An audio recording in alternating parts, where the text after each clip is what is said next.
กับสบายดีและสวัสดีจ้าพี่เอฟซีทุกคนเนาะมื้อนี้มาพบกับซ่องน้องเอิญซาลาวคือเก่าจ้ามื้อนี้สิไปหาเงี้ยงเบิ่งเนาะพี่น้องเพราะว่าฟัง2-3 โมงน่ะฝนตกแห้งดำหน้าไปนำฝนตกไปนำแล้วก็ป้าสั่นกับพี่น้องหนาวตอนนี้เชิญกับบ่ค่อยได้ลงคลิปนำมีเวลาถ่ายคลิปเพราะว่าอยากดำหน้าพี่น้องอยากดำหน้าบ่ทันแล้ว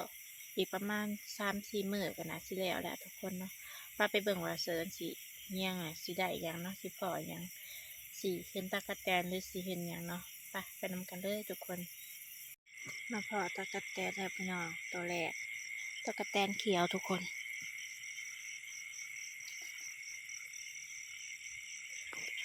บรรยากาศยามแรงมายามหายยามหน้ากับสิประมาณนี้แล้วเนาะพี่น้องเสียงเขียดเนาะห้องแอดเสียงกบก็มีอบอยู่มาขออีกแล้วทุกคนตะกะแตนอันนี้สื่อว่าตะกะแตนเขาเนาะตะกะแตนเขาก็คล้ายๆกันกับตะกะแตนปีกแดงแต่ว่าตะกะแตนเขาในปีกข้างในนะสีเป็นสีขาวเนาะถ้าตะกะแตนปีกแดงก็ค่ะปีกข้างในเพิ่งก็สิเป็นสีแดงอันนี้ก็คือหางาเนาะดำแล้วดำเสาวันนี้นะพอแม่งจิ้งหรีดเนาะเป็นยังก็เอาตะกะแตนเอาแม่งจิ้งหรีดก็เอา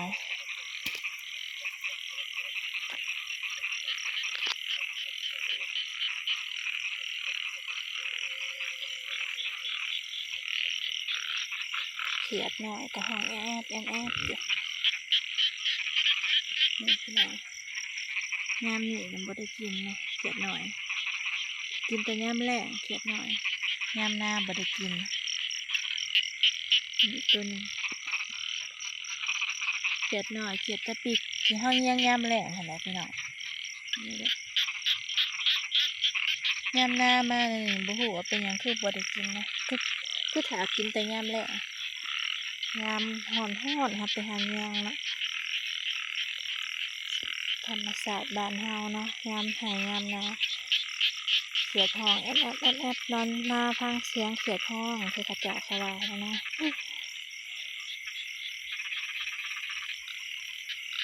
ดำแล้วอันก็หน้าให้ใหญ่ให้แปลงออด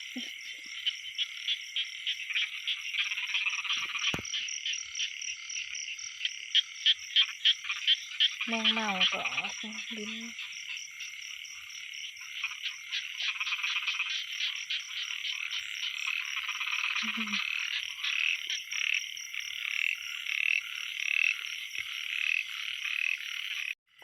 มาปล่อยแล้วทั้งจริงอีกกบตึกน้ำแมงจิ้งหรีดตัวผู้นี่สังเกตบนปีกเนี่ยก็คล้ายๆกับที่รอเนาะปีกก็สิกุดเนี่ยเป็นไงเลยมาแต่อยากให้พี่เอฟซีเบิ่งได้สิบ่ได้ซะ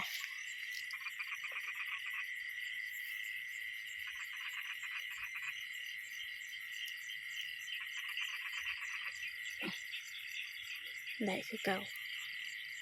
มาพออีกแล้วจิ้งหรีดไงตัวแม่ตัวนี้ไข่ได้จิ้งหรีดไข่ตอนนี้ยางมาหอดสวนแล้วเนาะเมื่อได้น้อยหนึ่งมาเบิ่งมาแตงกับท่านเป็นเนาะกำลังเป็นดอกมาเบิ่งเครือแตงกับเครือถั่วว่าปลูกไว้ปัดยามดำหน้าเนาะแต่ว่าดำหน้าก็สิแล้วมักถั่วมักแตงกับท่านเป็น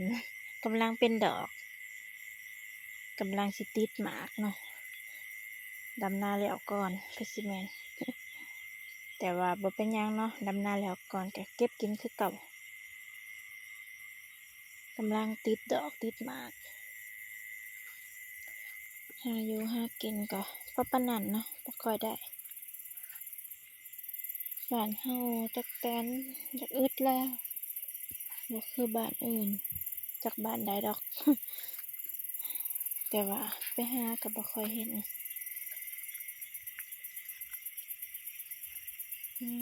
มาพอกระป๋อมบ่นี่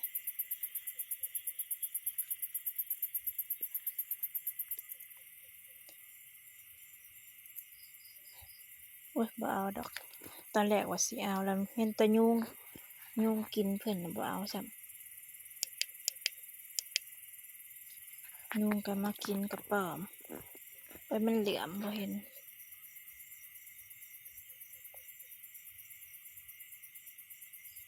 อันนี้ยุงกินกระป๋อมตอนแรกว่าสิเอา บ่เอาดอกยุงกิน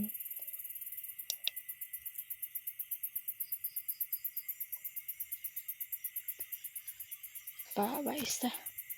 ปะไว้ให้ขยายพันธุ์ยุงก็กินเพราะยุง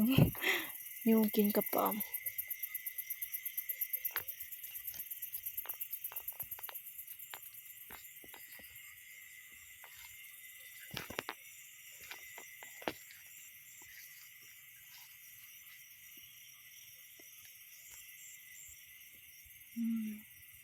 บงตือ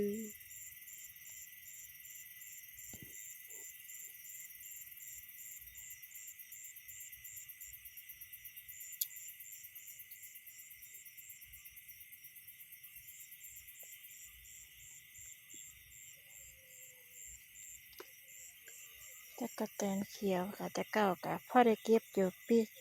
ปีนี้มาบ่ค่อยได้เห็นปานใดตะกะแตนเขียวเพื่อแล้วเนาะอิหยังก็เริ่มอยากอึดล่ะคนหากินหลาย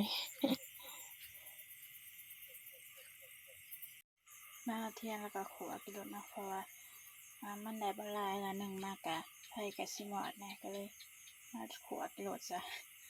ได้บ่หลายมีตะกะแตนแล้วก็ไม่จิหลีด